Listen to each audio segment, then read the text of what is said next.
cutting out some last minute Father's Day gifts. Cutting out these 250 years of freedom medallions. These are approximately 26 by 28 inches. Of course, here in my shop I use a plasma cam system. I'm using a fine cut tip, and this is 12 gauge material, which is about as thick as I go on a fine cut tip. But it makes a nice cut. Have a little bit of cleanup on the back. The front flag comes off with the wire wheel pretty easy. What to do, especially around some of the smaller parts, you get a little bit of slack going up in the back, but it is plasma. It does happen.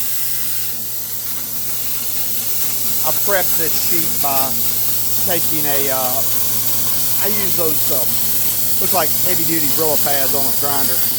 They're made for doing paint, removing paint and rust. I clean the sheet with that and then wipe it down with degreaser. It hopefully helps with the overall cut quality.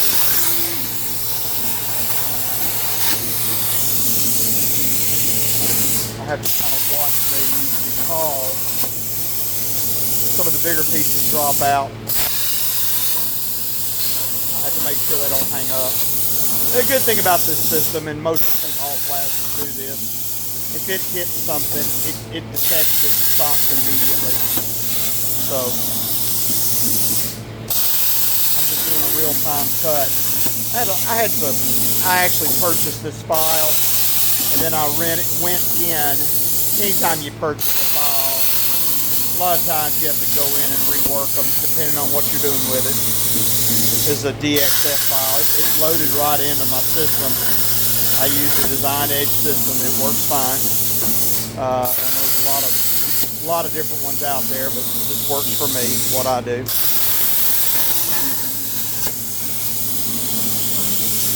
And I've got it on the reduced heat mode. If you're wondering why it moves around all over the place, when you're cutting especially thinner material, and it's really bad on stuff thinner than this, I use the reduced heat setting because it moves around so you don't get as much warpage in the plate.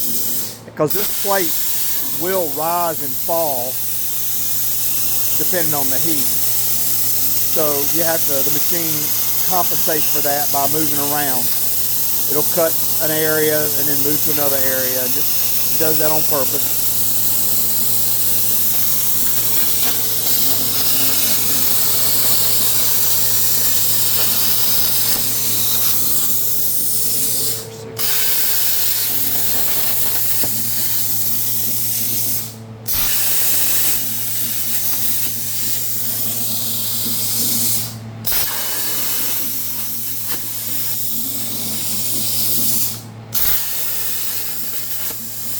I'm doing this in real time, so you'll see my actual cut time. It's a lot of piercings. Doing jobs like this, they're pretty hard on your consumables because if you've never run plasma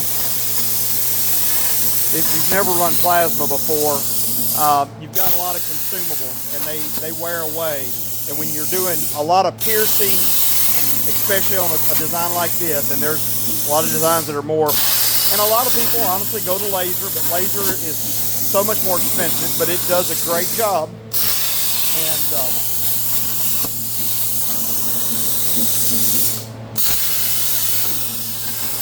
but the plasma, for what I do, it does a good job.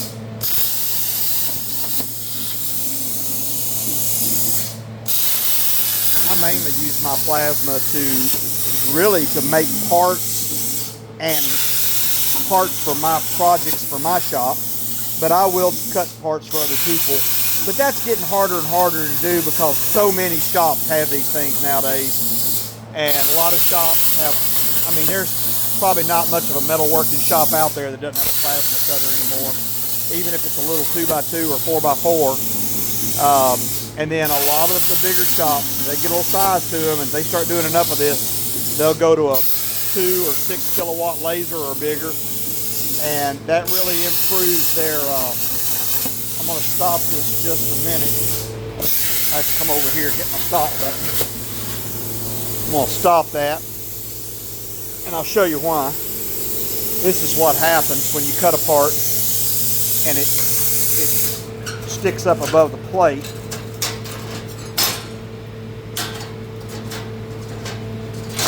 You try to do that without moving the sheet, because what will happen when that comes around, it'll hit that. And there's about, I've cut another one of these, and there's about 3 or 4 times it'll do that. But good thing about this system, you just come over, you hit stop, and then what you do is just hit start button again. It goes right back to where it's supposed to be. So, yeah. And I keep tabs. If you have a mistake, if you have something happen and it misses a part or something like that, then you can go back. As long as you don't move the piece, you can go back and recut a part. I mean, stuff happens. It's a machine. And there are people that probably run these a lot better than I do. But, you know, I find them very, very fun to run. I really wish I had time to do more with them. I really underutilize this machine. I mean, it's cut thousands of pieces for me. Here comes the big 250. I'm trying not to let you get blinded by that light.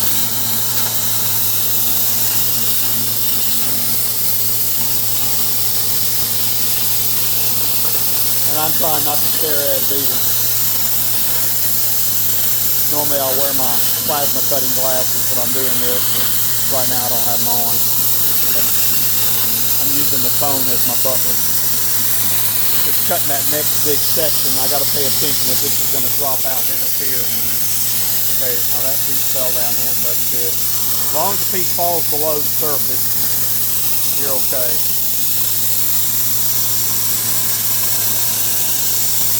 Putting out part of the flag. That dropped out, that's good. I am going to stop it again.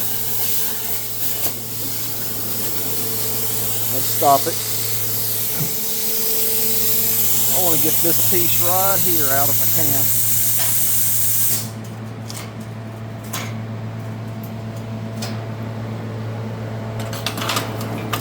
Those pieces are warm, so you gotta watch your hand. All right, everything else looks okay. All right. Again, I just have to. One thing I do wish I had on this, and there's probably somebody makes one. I wish I had a remote stop that I could hold in my hand. There might be one. I need to look that up, see if somebody sells a remote stop. Because it would be nice when you're doing a project like this, just to stand here, you know, and put a remote in your hand and be able to start and stop. But there might be a corded one available or something. I don't know. I'll have to look into that. It would be handy though, because I just have to keep tabs on it.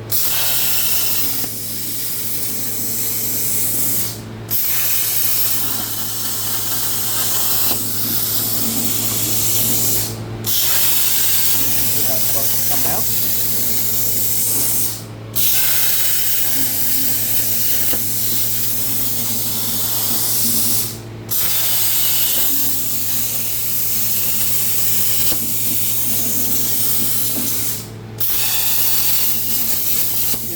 Again, if you're interested in these, this is the Thursday before Father's Day. This is Thursday, June 18th. And if you're interested in one of these, pick up at my shop. You got to get a hold of me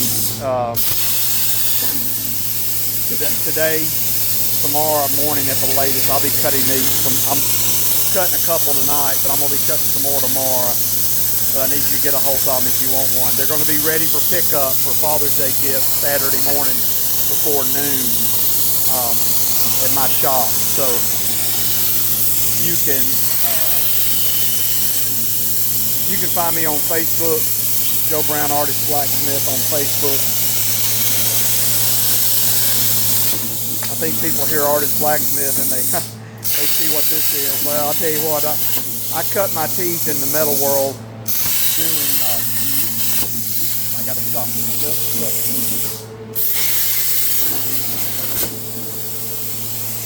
I cut my teeth in the metal world on hand forged iron. Still do it. Still a part of what I offer. I just, over the years, I've had people desire other parts of, you know, the metalworking field of, you know, I do gates and rails, and I do a blend of forging. Trying to get that piece up. There it went. There it fell. I do a blend of forging and fabrication is what a lot of my work is. And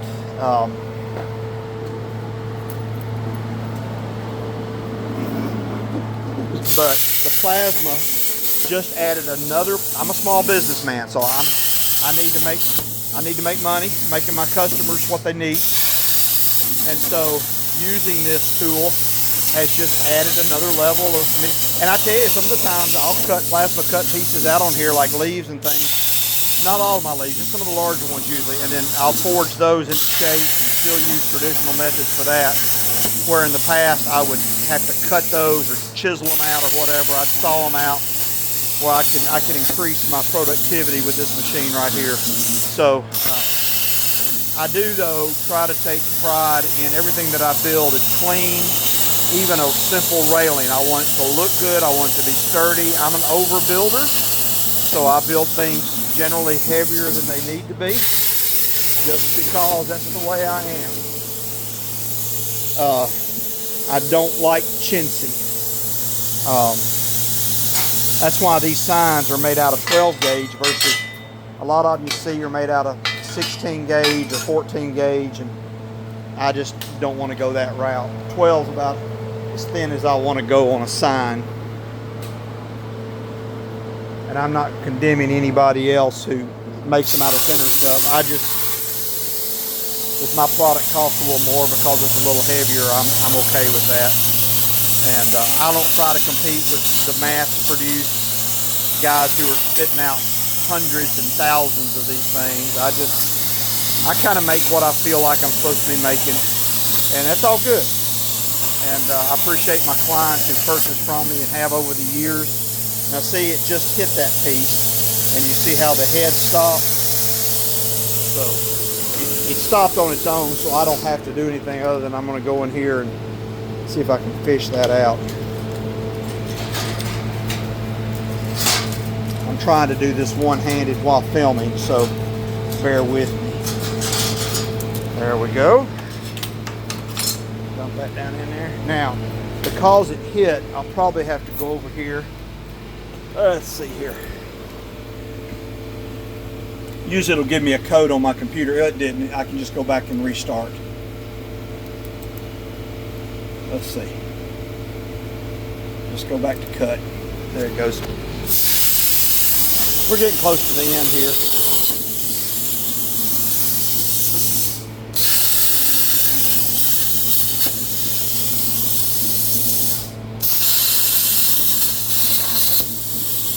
And like I said, I'm giving you a real time on this cut. We're about, what, over 13 minutes in right now. Probably about a 15-minute cut if nothing goes wrong. It's a 15-minute cut. That's the problem with pricing stuff. As long as nothing goes wrong, you do okay. And I try to be as fair as possible on my pricing. But of course, I have to, prep the metal. Once it's done, I have to clean it, do all that to it. So I know how much time I have in one. But the cut process, yeah, we're going to be probably a little over 15, 16 minutes in just the cutting. That's just the cutting. But like everything else, I told you, these plasma tables, they're not free to run. You got electrical costs, you got consumable costs. Everything's got to go in. And I remember when I first got into business, I tried to operate on just that sounds like a good amount of hours to wage, to charge, and you have to develop a shop rate, and your shop rate considers your cost of insurance, your cost of consumables, everything. There's so much goes into your shop rate, and I base all of my jobs on my shop rate plus materials and anything else that comes into play. All right, it cut the outside first. The reason it's going back and cutting these other small pieces is I had to go in here and make some, I had to correct some of the drawing in these. I had to do some corrections. And so when I did that, it took them out of sequence. And then it goes back, and it had 3 places it had to go back and cut. All right, that's got it all. So what we're at, 15, right at 15 and a half minutes. Let me shove this out of the way. That's the nice thing about it. I do need to grab, hang on, I gotta grab my gloves. All right, where's my gloves? Here's my gloves. I'm tripping over chainsaws and everything else in my shop. I've been cutting trees and firewood and everything else. So my shop's kind of a mess on this side. But let's see how she came out. Oh yeah, she's all good and clean. And you can see, got some cleanup to do on the back side. That's where I said it's not just the cut time you get in these things. And, but let me flip it over. No, there's the front. You can see how it came out. Came out nice. Now this little bit of stuff on the front, that comes off real easy with just a wire wheel. That's just where when it pierces and blows through, it always puts a little spatter on the front, but that comes off back, but the easy. The back, it takes a little bit longer to clean up. But if you'll notice, the long cuts, man, they're clean. There's nothing on them. But you get into all these little small parts and piercings, that's where you get a little bit of buildup. And I put a fresh tip on this. This is the second one I've cut with a fresh tip. And I think there are probably people out there who can fine-tune their machines maybe and reduce that even more. But that's not a bad cut. All right, I'm gonna stop now and clean this one up. And y'all have a blessed weekend. And I hope you have a good Father's Day. I hope that if your father's still alive, man, I don't care. You know, you buy this thing, that's fine. But you just make sure you get in touch with your dad and love on him. I think dads are highly underrated in our world today, and I think a lot of young people who don't have fathers in their lives suffer because of that. And I'm always challenging men to step up and be the man you're supposed to be to your family, provide for them, set a good, hard work ethic example for your children. You know, I can't say enough to encourage dads. That's not a condemnation. That's just say, man, men, we have to. We just have to be the person God calls us to be, as husbands, as fathers, and as leaders in our communities and in our households. So I set the example and set it good. And I pray that, you know, the Bible talks about how the children, in Psalm 31 woman, how the children rise up and call her blessed. And I tell you, you know, children this weekend rise up. And my dad's been gone now for 10 years. And I miss my dad. He was a huge influence in my life. Yeah, just, you know, there's just a lot there. And I love you guys. Y'all have a blessed rest of your day. I don't know when you'll see this. I'm gonna stick it on YouTube and probably throw it up on Facebook too. Just, but y'all have a blessed day. Love you. Take care. Bye.